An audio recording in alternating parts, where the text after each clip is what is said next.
게시판 같은 걸 이렇게 보시거나 1대1 채팅 같은 걸 이렇게 보시면은 맨날 나한테 뭘 도와달라고 하는 사람들만 지금 둘러싸여 있는 것은 아닌지 한번 점검해 보셨으면 해요. 그런 사람들은요, 배신이라는 게 거의 예약이 되어 있는 사람들이에요. 어떻게 판별하면 될까요? 첫 번째는 지식인사이드 구독자 여러분 모두 반갑습니다.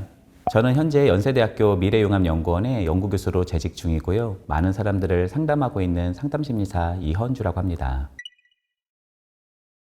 인간관계라고 하는 토대가 인생에서 너무나 중요한 것 같아요. 굉장히 좋은 요소이기도 하지만 다른 한측에서는 우리 스스로를 굉장히 낙담시키는 양날의 검일 수도 있다는 저는 생각이 들어요. 그 중에서 하나가 바로 배신이라고 생각합니다. 요즘에 전화 사기 같은 경우가 정말 뉴스에 많이 보도가 되는데 그런 경우는 정말 특이한 케이스라고 말씀드릴 수 있고요. 사실 대부분의 인간관계 배신은 가까운 사람에게서 일어납니다. 그래서 저는 임상에서 배신에 대한 이야기를 참 많이 듣거든요. 배신이라는 게 뭐냐면 큰 배신도 있지만 작은 배신도 있습니다. 뭐냐면 그건 바로 내 믿음이라든지 의리를 저버리는 그런 패턴을 말합니다. 왜 그런 배신에 우리가 취약할 수밖에 없냐면 믿었기 때문에 등을 보여준 거예요. 그리고 그 등에서 어떻게 보면 안 보이는 곳에서 차가운 배신감이 파고든다라고 말씀을 드릴 수 있죠.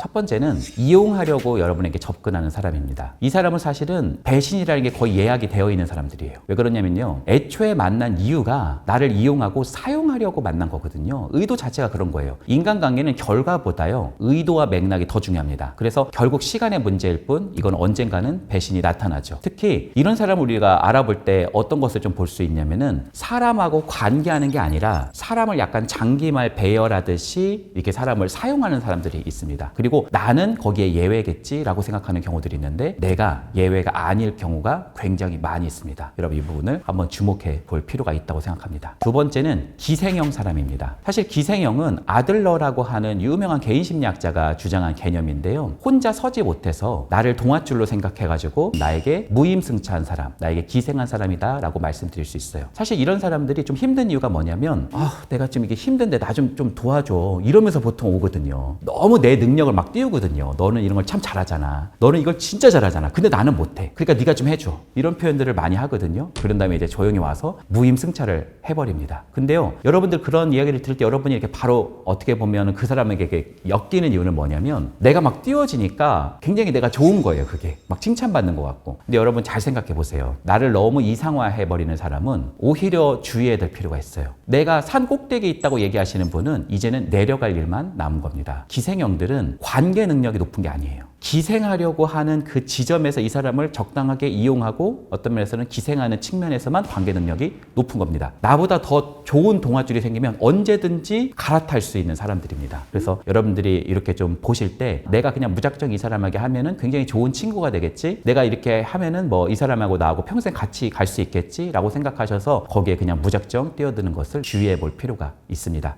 세 번째 유형인 경우에는 굉장히 불안 능력이 큰 사람이라고 말씀드릴 수 있는데 제가 미리 말씀드리지만 4가지 유형 중에서 가장 위험한 사람이다 라고 여러분에게 말씀드릴 수 있어요. 이거는 성격이 나쁜 사람도 여기에 포함되지만 성격이 나쁘지 않은 사람도 여기에 해당됩니다. 불안이 높은 사람은 언젠가는 배신으로 이어질 수밖에 없습니다. 왜냐하면 불안이 높은 사람은 인간에 대한 기본 신뢰관계가 별로 없어요. 이 불안이라는 안개에 휩싸여서 나 자신밖에 거의 보이지 않는 거예요. 불안이 너무 높으니까 이 사람하고 내가 관계를 하고 있지만 이 사람에 대한 사랑, 염려, 상호작용 자체가 거의 되지 않을 수 있다라고 말씀드릴 수 있어요. 불안이 높은 사람인지 어떻게 알 수 있느냐? 한 가지만 말씀드린다면 여러분 내면에서 파고 들어가는 심리적인 압박감이 있습니다. 이 사람에게 뭔가를 해줘야 될 것 같은 그런 압박감이 있어요. 그래서 그 사람의 말을 잘 거절하지 못할 것 같고 그 사람의 패러다임에 자꾸 나도 모르게 말려 들어가는 경우들이 있습니다. 그리고 여러분 주위에 그런 사람이 굉장히 많이 있다면 여러분 마음 건강을 위해서도 조금 적당히 거리를 두시는 것이 필요합니다. 감정이라는 요소는요, 여러분 전염됩니다. 가까운 사람이 되었을 때 그 감정은 더욱더 깊이 스며들고 더 전염되죠. 불안이라고 하는 아주 부정적인 감정이 나에게 스며들어오고 증폭된다고 생각해 보세요. 이거는 내 인생에서 너무나 큰 문제가 임할 수 있겠죠. 네 번째는 지나치게 차가운 사람입니다. 저는 사실 부부 상담도 꽤 많이 한단 말이에요. 한쪽의 배우자가 소시오패스다, 사이코패스 이렇게 생각해서 오시는 경우들이 있는데 그 배우자가 소시오패스나 사이코패스가 아니라 그냥 관계 욕구 자체가 굉장히 적은 사람인 거예요. 아내분이 막 나는 이것도 해주고 저것도 해주고 저 사람이 이건 기대하고 뭐 이렇게 해줬는데 근데요, 그 남편은 그것이 그렇게 고마운지를 잘 모르는 경우들이 많아요. 아무튼 본인도 그냥 그렇게 해. 본인 인생 살아. 이렇게 표현하는 경우들이 굉장히 많이 있습니다. 그래서 나는 배신당했다고 느끼는 거예요. 그 사람에게. 왜냐하면 차갑다고 느끼는 사람은 큰 배신은 아니어도 자꾸 내가 가지고 있는 관계성이 거절되고 내가 생각하는 그 사람에 대한 믿음이 자꾸 저버리는 그런 패턴들이 반복되거든요. 그래서 어떻게 보면 배신당했다고 느끼는 경우가 있지만 상대방은 자기가 배신했다고 느끼지 않는 경우가 많습니다. 왜 그래요? 나는 그냥 소주잔 정도 되는 관계 욕구예요. 그래서 나는 이미 투여한 거예요. 근데 나는 대야 같은 관계 욕구가 있거든요. 그분이 소주잔 갖고 아무리 버도 이게 거의 뭐 간에 기별도 안 가는 거죠. 이것 때문에 관계 욕구의 격차 때문에 이상하게 관계가 말려드는 경우들이 많이 있죠. 사실 이 경우는요, 그 사람이 나쁘다기보다는 내가 지나치게 관계 욕구가 높아요. 나는 굉장히 관계적인 사람이에요. 근데 우리가 어디에 끌리냐면 뭔가 관계 욕구가 적은 사람에게 왜 나한테 관심이 없지? 저 사람을 내가 뭔가 변화시켜 볼 수 있지 않을까? 저 사람은 뭔가 그 안에는 좀 따뜻한 어떤 심정이 있지 않을까? 이렇게 보통 생각하고 접근하는 경우들이 많습니다. 여러분, 겉바 속초라고 들어보셨어요? 겉은 바삭하고 속은 촉촉하다. 사실 과자나 쿠키에 해당되는 말이지 인간관계는 그냥 겉이 바삭하면 속도 바삭한 경우가 많이 있습니다. 그러니까 겉은 냉정해 보이지만 속은 굉장히 촉촉할지도 모른다. 그래서 그렇게 들어가셔서 좀 어떻게 보면 잘못 엮이게 되는 그런 경우가 여러분의 삶에서 없기를 바랍니다.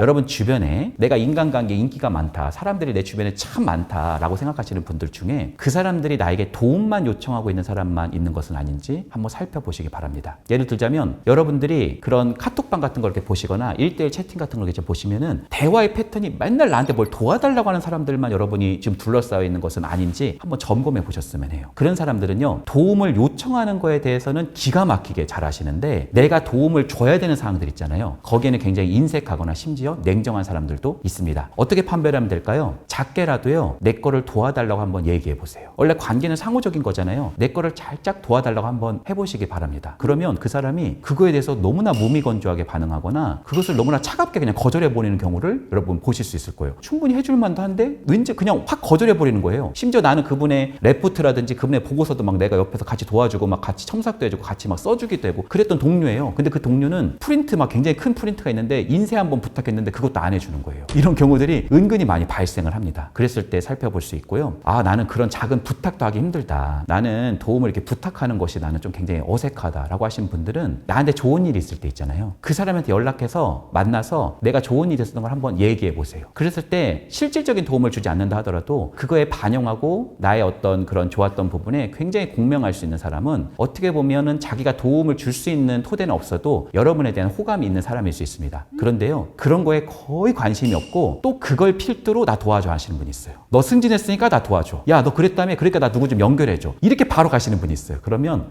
이게 지금 뭔가 잘못 가고 있구나, 이 관계가 라고 하시는 부분을 여러분도 한번 살펴볼 수 있습니다. 한마디로 말씀드리자면 주체성이 있는 사람을 만나는 것이 훨씬 건강하다, 이렇게 말씀드릴 수 있습니다. 관계라고 하는 것은 그 사람도 주체성에서 자기의 터전이 있고 나도 내 터전이 있을 때 그 교집합을 형성하는 게 좋은 관계입니다. 그 사람도 나 없어도 잘 살 수 있거든요. 나도 그 사람 없이 잘 살 수 있고요. 그럼에도 불구하고 우리가 교집합이 있다는 건 뭐예요? 그 사람을 내가 이용하려고 만나는 것이 아니라 우리 사이에는 어떤 정서적인 상호작용이 일어나고 있다는 거죠. 그러니까 여러분, 관계를 어떤 우리가 메커니즘을 가질 때 저 사람이 나한테 의존을 딱 하려고 해서 나한테 다가왔다고 하시면 오히려 경계하셔야 돼요. 심지어 결혼도요, 어떤 사람은 도움을 막 굉장히 주는 사람이 있어요. 어렸을 때부터 내가 돌봄을 거의 못 받아서 내가 관계에 대한 어떤 유기불안 같은 게 있는 거예요. 그래서 내가 이 사람을 만날 때 나를 절대 떠나지 않을 사람, 어떤 사람이에요? 나에게 도움을 좀 받을 수 있는 사람. 그런 사람과 결혼을 했다가 너무나 후회되는 경우들이 많이 있거든요. 그래서 관계를 좋게 하실 때는 그 사람도 자존감도 좀 어느 정도 있고 그 사람도 어느 면에서는 긍정적이고 그 사람도 여유롭고 자신의 터전이 있는 사람, 그 사람과 건강하게 티카타카 관계를 맺는 것이 훨씬 더 건강하다라고 말씀드릴 수 있겠네요. 그리고 세 번째는요,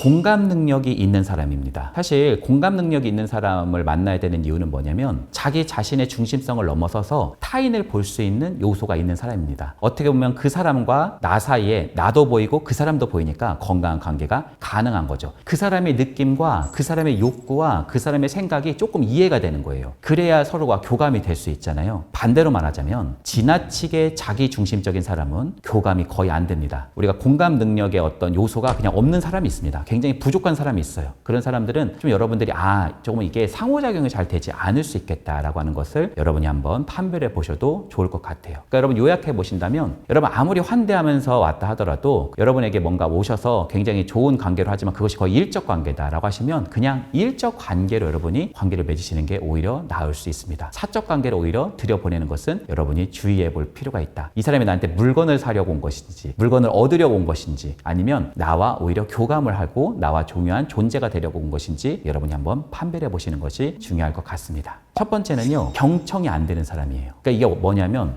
얘기를 하는데요, 저 사람의 얘기는 그냥 거의 나한테 관심사항이 아니에요. 저 사람 얘기 끝나면 나 이제 무슨 얘기하지? 이 생각만 하고 있는 사람이에요. 거의 그 사람에게 지금 내가 말은 막 듣고 있어서 얘기는 하고 있지 않지만 꽉 막혀서 그 사람의 이야기가 하나도 지금 나에게 스며들어오지 않는 사람이라고 할 수 있겠죠. 예를 한번 들어볼게요. 여러분 노래방 같은 거 가보면 이 노래방이라는 게 같이 가는 이유가 같이 좀 듣고 하면서 그 안에서 굉장히 인정 욕구가 사실 있는 거거든요. 그래서 혼자 가는 것보다 여러 명 가는 게 좋은 이유가 바로 거기 있습니다. 근데요, 어떤 사람은 자기 노래 부를 때는 사람이 막 다 경청해 주기를 굉장히 원해요. 근데 타인이 노래를 부를 때는 뭐만 하고 계시냐면 그 노래방 그 책 있죠. 그것만 처음부터 끝까지 그것만 보고 계시는 분이 계십니다. 그래서 막 예약을 막 하나 둘 셋 막 계속 걸어놔요. 그래서 자기 혼자 눈 감고 자기 혼자 막 노래를 부르시는 분들이 계십니다. 이런 경우는 어떻게 보면 다른 사람과 지금 상호작용이 안 된 거예요. 그런 토대가 약간 미세한 행동이나 표정이나 태도에서도 보일 수 있습니다. 두 번째는 무례한 사람이에요. 인간관계에는 선을 넘어야 되는 것인지 아닌지를 우리가 대략 압니다. 아, 이렇게 말하면 저 사람이 상처를 받겠구나. 이렇게 말하는 게 저 사람에게 굉장히 좌절을 주겠구나. 내가 뭔가 이 사람에게 비판을 할 때도 이 사람의 마음이 좀 다치지 않도록 좀 고려해서 해봐야 되겠구나. 우리는 일정 정도의 사람을 좀 고려하는 그런 선이 있거든요. 근데 그거를 그냥 팍팍 넘어가시는 분이 있습니다. 소위 브레이크가 잘 없으신 분들이 계세요. 그러면서 굉장히 무례한 부탁을 하거나 아니면 그냥 나를 은근히 그냥 깎아내리시는 분들이 계세요. 그런 분들을 보시면 이 사람에게 있어서는 약간 공감 능력이 별로 없나? 사회성이라는 부분이나 대인관계 능력에서 어떤 문제가 있나? 라고 여러분이 한번 의심해 볼 필요가 있습니다. 심지어 그렇게 하면서도 그걸 뭘 잘못했는지를 전혀 모른다 라고 하신다면 여러분들이 그 의심을 확신으로 여러분이 전환시킬 수 있다라고 말씀드릴 수 있겠죠.